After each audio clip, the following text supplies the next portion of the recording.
31 декабря, холодный пуск.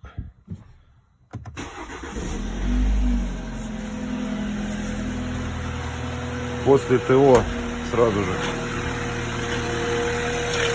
После замены масла.